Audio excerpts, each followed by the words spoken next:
So you were born in Tulsa. Your district is very close to where this hospital is located. Today, we learned the shooter bought an AR semi-automatic weapon just a few hours before the shooting and targeted his doctor. Oklahoma does not have a waiting period, as you know, for purchasing guns. Do you think at this point, maybe that should be rethought? No, I really don't. There's a lot more, I think, to the information that we're getting from law enforcement all the time about this gentleman's mental capacity, what was happening. But keep in mind, if we're really going to be talking about us upholding the Constitution, which every one of us, every member of Congress, we swore to uphold the Constitution of the United States, you got to think about the Second Amendment and its purity. The Second Amendment is the only one that had the full sin. And what I mean by the full sin, it says it shall not be infringed, full stop. Well, as an advocate here for a moment, I mean, the Constitution doesn't say anything about the age, for example, right? It doesn't say that you can't increase the limit to 21 in order to buy a gun, instead of allowing people to buy guns when they're 18, when they can't even buy cigarettes or alcohol. So is that something that you might consider altering? Well, I think it's something that we all got to think about. You're absolutely correct, Lindsay. You brought up a good point. It doesn't give the limitations on that. I think there is somewhat a precedence to which we can go out there and say that we have put limitations on alcohol, and we put limitations on tobacco, and we put limitations on people serving in the military. I think 18, if you're old enough to sign up and defend this country with your life at 18 years old, then you're considered an adult in our court of law. Then you're also considered an adult to purchase a weapon. But I think you're absolutely right. I think that is something that we should talk about together, because it doesn't, as I stated before, the Constitution doesn't allow for any infringement of the Second Amendment. A possible bipartisan area of consensus is red flag laws, which 19 states and D.C. currently have on the books. The laws allow police or family embeds to petition a court to temporarily confiscate firearms from an individual. In 2020, Oklahoma became the first state to prohibit red flag laws. What are your views on red flag laws? I think red flag laws leaves an interpretation to a court that may not be friendly to the Second Amendment. It may not be friendly to understanding the Second Amendment as a whole. And so I think they're dangerous. So we're talking about the shooting at the Natalie Center at St. Francis Hospital, where I was born at St. Francis Hospital, obviously not at the Natalie Center.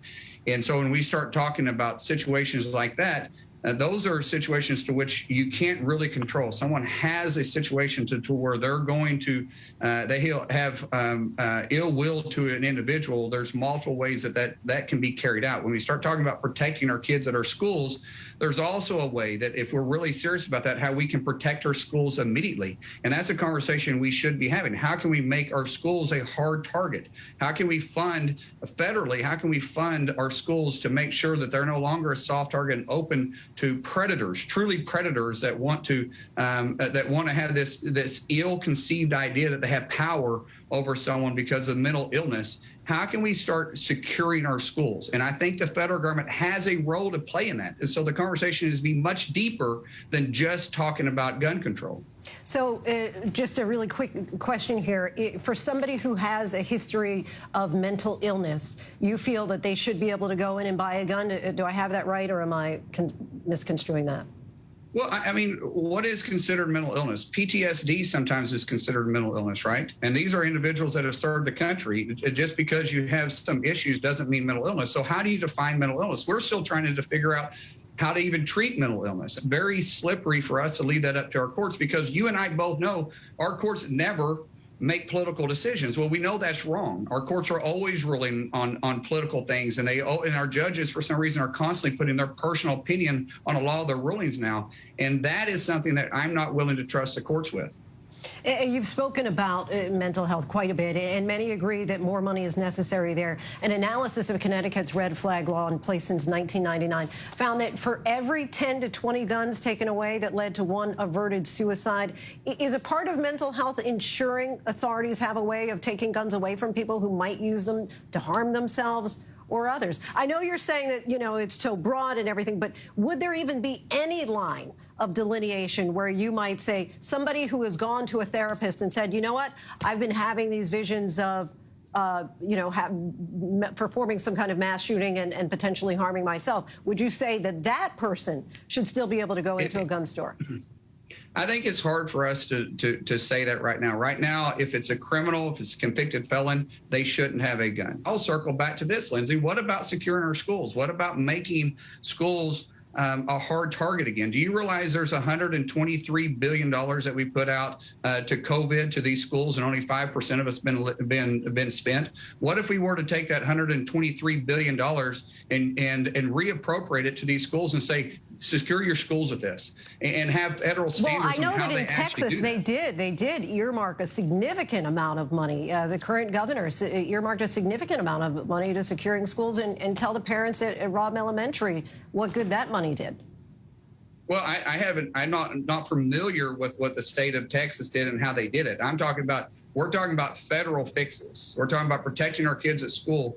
And when we start talking about protecting our kids at school, I'm saying this is a role that can make an immediate impact to protecting our kids at school, rather than just talking about gun control. What I fear is that the Democrats are using this because it's a political year, and they feel like this is a perfect opportunity. We know they've always had a war on the Second Amendment. We've even heard what Joe Biden or President Biden has said multiple times about the Second Amendment. I feel like this is political. What I want to do is come up with a solution. Any areas at both parties that you feel can come together to support federal legislation, in addition to what you're talking about in securing schools? Well, I'm not really. It's hard to predict what President Biden is going to say this evening. I know what they put their press release, that they're going to go after, more gun control and stricter gun control. I fear, as I said, that the Democrats are going to make this a political issue, much like they do with immigration. I think that they're going to make this a political issue running all the way up to November, because it's a personal topic and it's an emotional topic. But what I'd like to hear from the president is that he leave politics out of it. Don't mix politics with protecting our kids. Surely there's one area that we can agree with, and that's that set this subject aside and let's see what we can do immediately, which is why I'm talking about securing our schools. It's always going to be political when we start talking about how we're going to have gun control, when people like me believe that the Second Amendment is true when it says it shall not be infringed, full stop. So we're not going to get past that point. So what can we do to protect our kids? And that's what I've been proposing, is using the COVID relief dollars to secure our schools. Representative Mark Wayne Mullin, we thank you so much for joining us. Really appreciate you coming on the show.